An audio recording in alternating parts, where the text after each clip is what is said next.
L'étude d'aujourd'hui a pour titre La colère de Dieu. Depuis 1844, nous sommes dans la période de jugement. Jésus est en ce moment même dans le lieu très saint, en train de purifier le sanctuaire. Le Saint-Esprit est en train de marquer son peuple du sceau de Dieu qui est le sabbat de l'Éternel. De son côté, Satan est en train de graduellement rassembler son peuple pour faire la guerre contre ceux qui gardent les commandements de Dieu et qui ont le témoignage de Jésus.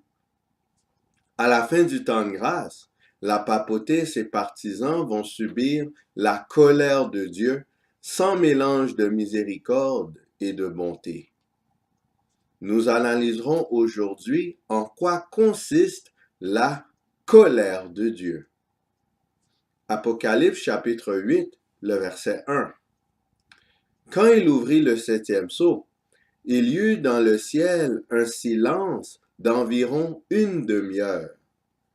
Dans une étude précédente, nous avons vu que lors de l'ouverture du septième sceau, il y aurait un silence dans le ciel. Pourquoi ce silence? Matthieu chapitre 25, le verset 31. Lorsque le Fils de l'homme viendra dans sa gloire avec tous les anges, il s'assiera sur le trône de sa gloire. Jude, les versets 14 et 15. Voici, le Seigneur est venu avec ses saintes myriades pour exercer un jugement contre tous et pour faire rendre compte à tous les impies parmi eux de tous les actes d'impiété qu'ils ont commis et de toutes les paroles injurieuses qu'ont proférées contre lui des pécheurs impies. Ce silence est expliqué par le fait que les êtres célestes vont quitter les lieux célestes pour accompagner Christ lors de son avènement. Jésus quittera son trône pour aller sur terre. À son arrivée, Jésus exercera un jugement contre tous les habitants de la planète. Ceux qui auront rejeté Christ dans leur vie devront rendre compte de toutes leurs paroles et de leurs actions. Apocalypse chapitre 8, le verset 1. Quand il ouvrit le septième sceau, il y eut dans le ciel un silence d'environ une demi-heure. Que représente une période d'une demi-heure prophétique? On sait qu'un jour prophétique est égal à une année littérale, donc 360 jours littéraux. 24 heures prophétiques sont donc égales à 360 jours littéraux et 48 demi-heures prophétiques sont égaux à 360 jours littéraux. En faisant le produit croisé, on obtient 7,5 jours littéraux. Selon le calcul adopté par l'Église adventiste, Jésus va prendre environ 7 jours et demi pour arriver sur terre, une fois parti de son trône. Que se passera-t-il sur terre pendant ces 7 jours et demi? Apocalypse chapitre 15, le verset 1. Puis je vis dans le ciel un autre signe, grand et admirable, 7 anges qui tenaient 7 fléaux, les derniers, car par eux s'accomplit la colère de Dieu. Apocalypse chapitre 18, le verset 4. Et j'entendis du ciel une autre voix qui disait, sortez du milieu d'elle, mon peuple, afin que vous ne participiez point à ses péchés et que vous n'ayez point de part à ses fléaux. 7 fléaux vont s'abattre sur terre pendant les 7 jours précédant l'apparition de Christ sur terre. Ces fléaux vont servir à punir ceux qui auront choisi de suivre le système papal. Apocalypse chapitre 15, les versets 1, 6 et à 8. Puis je vis dans le ciel un autre signe, grand et admirable, 7 anges qui tenaient 7 fléaux, les derniers, car par eux s'accomplit la colère de Dieu.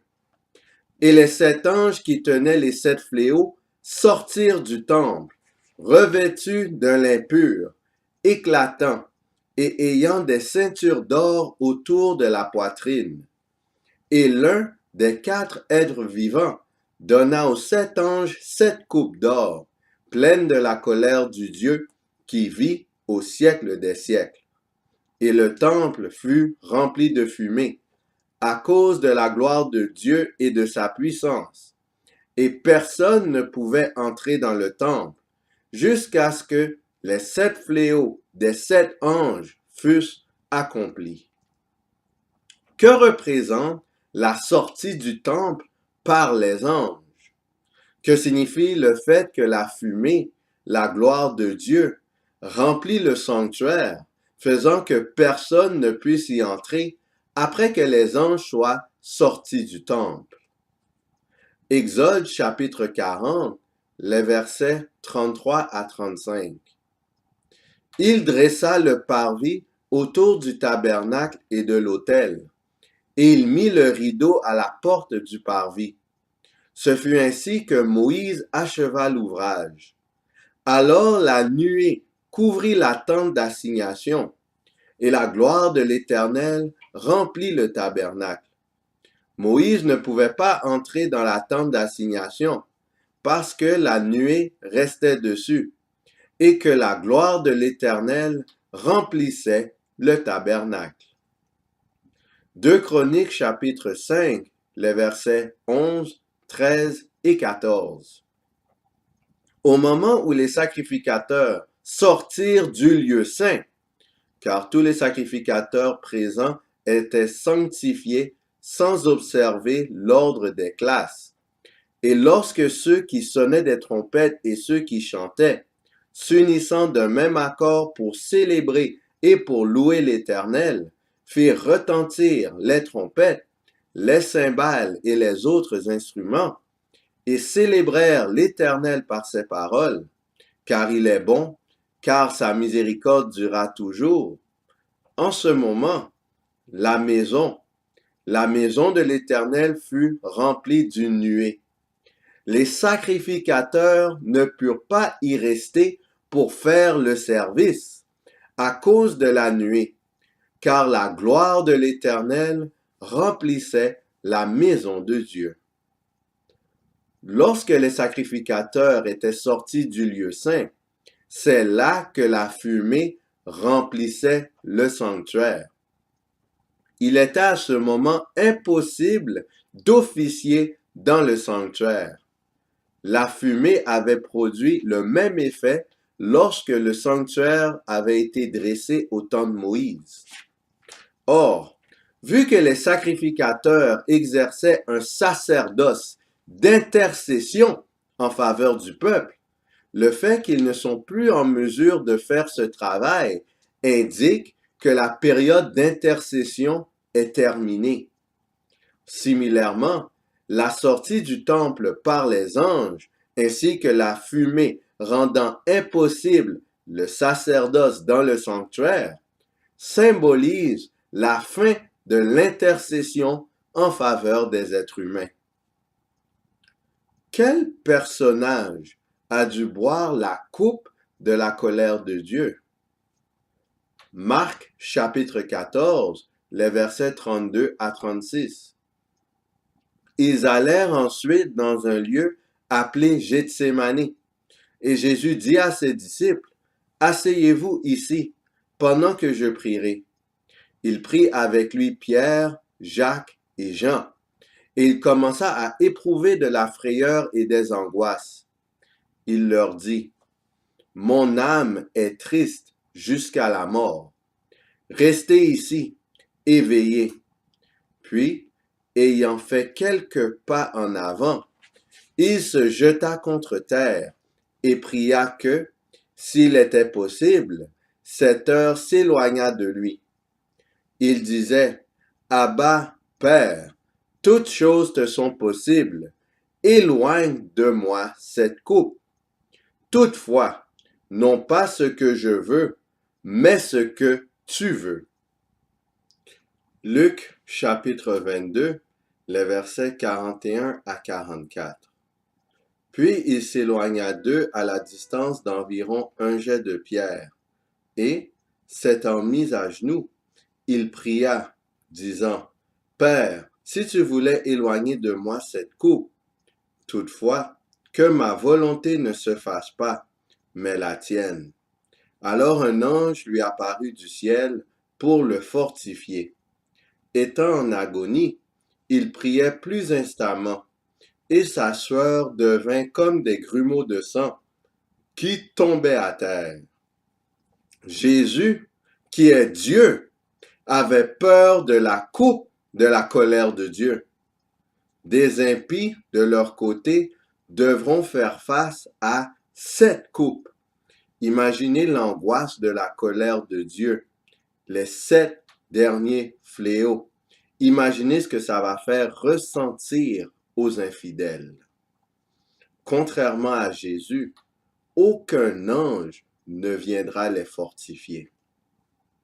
Pratiquement tous les fléaux sont similaires aux plaies qui ont frappé l'Égypte au temps de Moïse. De ce fait, on peut faire un lien ou un parallèle entre les plaies qui ont frappé l'Égypte et les fléaux qui frapperont les impies après la fermeture du temps de grâce. Dans la prochaine étude, nous allons regarder les fléaux qui vont s'abattre sur les impies après la fin du temps de grâce. Nous allons aussi voir l'attitude que prendront les méchants lorsque les plaies vont se dérouler. Seront-ils aussi obstinés que Pharaon l'était? Sur ce, qui allons-nous choisir? Est-ce qu'on choisit le camp de l'agneau? Est-ce qu'on attend patiemment la délivrance de Jésus-Christ? Ou choisissons-nous le camp du serpent?